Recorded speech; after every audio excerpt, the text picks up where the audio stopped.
Bismillahirrahmanirrahim. Assalamualaikum warahmatullahi wabarakatuh. Alhamdulillahi alamin. Wassalatu wassalamu ala asyrafil anbiya wal mursalin Sayyidina Muhammadin wa ala alihi wa sahbihi ajma'in, amma ba'd. Dan sama-sama kita muliakan Ketua Pengadilan Tinggi Agama Ambon dan Wakil Ketua Pengadilan Tinggi Agama Ambon, yang saya hormati rekan-rekan hakim, Bapak Penitra dan Bapak Sekretaris, hadirin hadirat yang saya banggakan.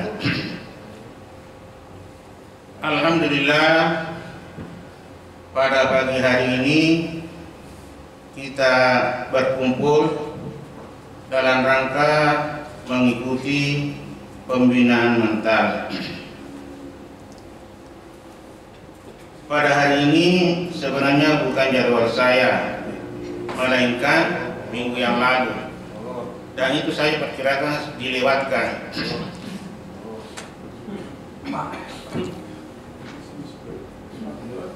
Judul yang diamanatkan saya oleh pimpinan yaitu masalah keikhlasan. Berbicara tentang keikhlasan adalah berbicara tentang sesuatu yang sangat penting. Mengapa? Karena keikhlasan itu harus didahului dengan motivasi atau niat. Oleh karena itu perlu barangkali diketahui lebih dahulu tentang apa itu ikhlas. Dalam bahasa, ikhlas itu menjernihkan, memurnikan sesuatu. Contoh, kalau susu mau dijernihkan dengan air, itu namanya khalasa. Tetapi yang dimaksud di sini ikhlas adalah mengikhlaskan perbuatan kita khusus kepada Allah Subhanahu wa taala atau untuk mendapatkan ridha Allah Subhanahu wa taala. Artinya apapun yang kita kerjakan, kalau ingin mendapatkan pahala, hendaknya kita selalu mengikhlaskan, menunjukkan kepada Allah Subhanahu wa taala. Sempat saya berpikir,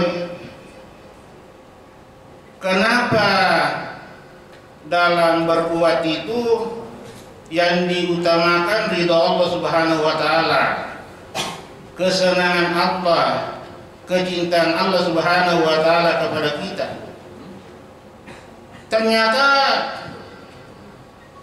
memang dalam hidup ini yang paling penting itu adalah kecintaan atau kesukaan seseorang. Contoh, seorang pimpinan sebenarnya menurut saya meskipun tidak terlalu baik, yang penting senang dengan kita, ridha dengan kita, itu yang paling utama. Mengapa? Karena untuk mencari orang sempurna pasti tidak mungkin. Paling kesempurnaannya adalah kesempurnaannya sebagai manusia. Jadi yang diharapkan itu oleh bawahan, dari pimpinan atau sesama bawahan, adalah bagaimana orang itu mencintai, meridhoi kita. Bapak dan Ibu yang saya muliakan, bahkan ada sebahagian ulama menggambarkan bahwa ikhlas itu bagaikan roh bagi manusia. Artinya orang yang melaksanakan sesuatu tanpa keikhlasan bagaikan orang yang tidak mempunyai roh. Sebagaimana yang dikemukakan oleh Ibnu Athilah Al-Askandari yang mengatakan, al-amalu suratun qa'imatu arwahuha wujudun sirrul ikhlasi qiyas. Artinya amal itu sebenarnya sesuatu yang berdiri, tapi rohnya adalah keikhlasan. Artinya tanpa dengan keikhlasan seolah-olah amal kita itu tidak pernah ada. Bapak dan Ibu yang saya muliakan, bahkan ada ulama yang mengatakan bahwa ikhlas itu merupakan kewajiban. Artinya wajib seseorang melaksanakan sesuatu dengan disertai keikhlasan.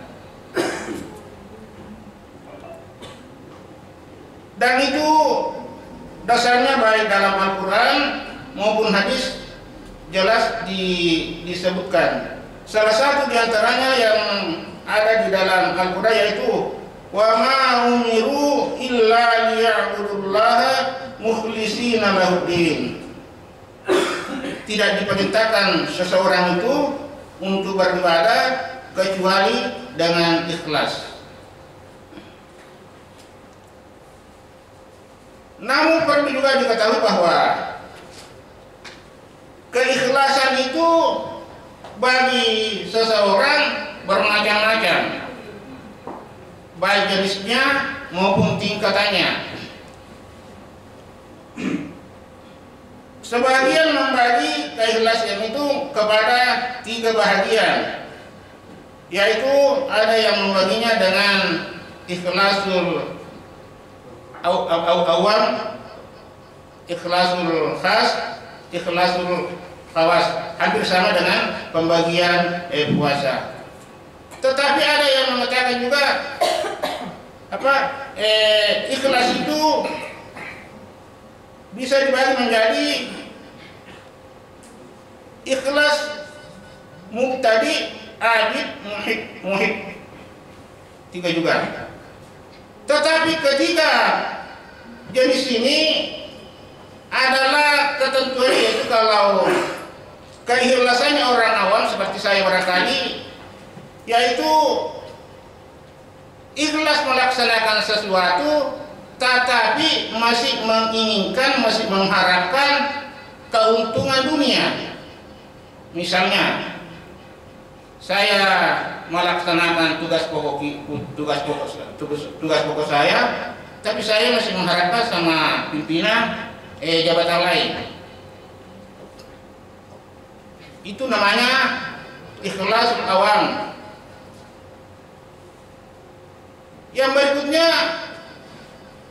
yang agak tinggi nilainya itu adalah ikhlas al-khawas, khusus. Artinya betul-betul dia mengharapkan kepada Allah Subhanahu wa taala dan tidak menghiraukan lagi masalah keuntungan dunia.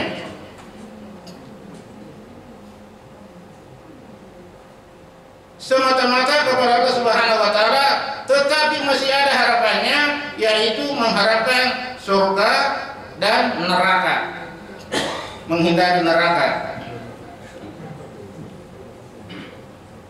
Dan yang paling bagus, paling tinggi adalah ikhlas khawasul khawas atau muhib, yaitu mereka menganggap bahwa keikhlasan itu memang kewajiban, memang kebutuhan.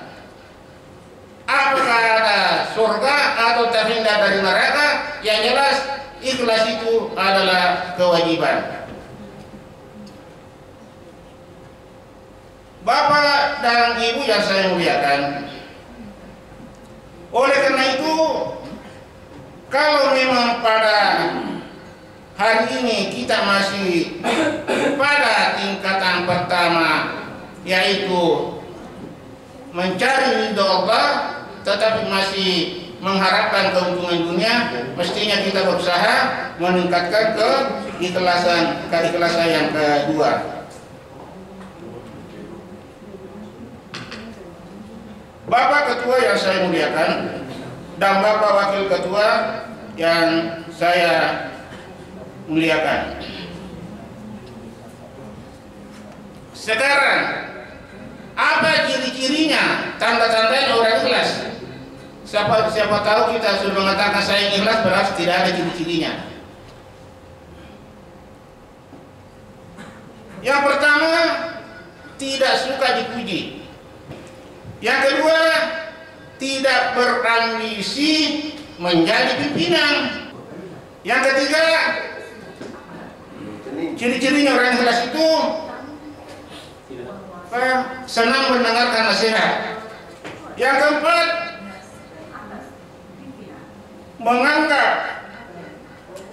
menganggap pujian dan hinaan sama. Yang kelima, melupakan amal baik kita. Yang berikutnya, melupakan hak amal baik kita. Kan biasa juga orang itu kalau sudah melaksanakan sesuatu, kenapa kita sudah melaksanakannya, kenapa tidak dikasih upah? Itu melupakan itu tanda-tanda orang ikhlas. Bapak-bapak dan saudara-saudara yang saya muliakan, itulah barangkali yang bisa saya kemukakan mengenai keikhlasan. Tetapi sebelum saya menutup ini, ada keikhlasan atau perbuatan yang patut ditiru. Di dalam Al-Quran dikatakan di dalam surah Al-Insan ayat 8, wa yut'imuna at-ta'ama 'ala hubbihi miskinan wa yatiman wa asira innama nut'imukum liwajhillahi la nuridu minkum jazaa'an wa la syukura. Ini yang harus kita biasakan. Sesungguhnya kami memberi makan karena Allah Subhanahu wa taala, baik orang miskin, orang yatim maupun tahanan, tetapi tidak pernah saya mengharapkan jazaan, balasan, wala syukuran dan pujian. Itu. Pendeknya kita beramal atau memberi sesuatu dengan ikhlas. Dan paling terakhir, ada kalau biasanya itu Pak Hasibuan kalau mau mengakhirinya ada pantun. Kalau saya bukan, hanya beberapa kata mutiara yang terkait dengan keikhlasan. 1. Memberi sedikit dengan keikhlasan lebih membahagiakan dibanding memberi banyak tetapi memiliki pemberi. Yang kedua, aku mencoba ikhlas dari suatu kehilangan dan tersenyum pada suatu kesakitan yang sedang menimpa. Yang ketiga, jangan pernah meratapi segala sesuatu yang hilang dari hidupmu, sebab Allah akan menggantinya dengan bentuk yang lain.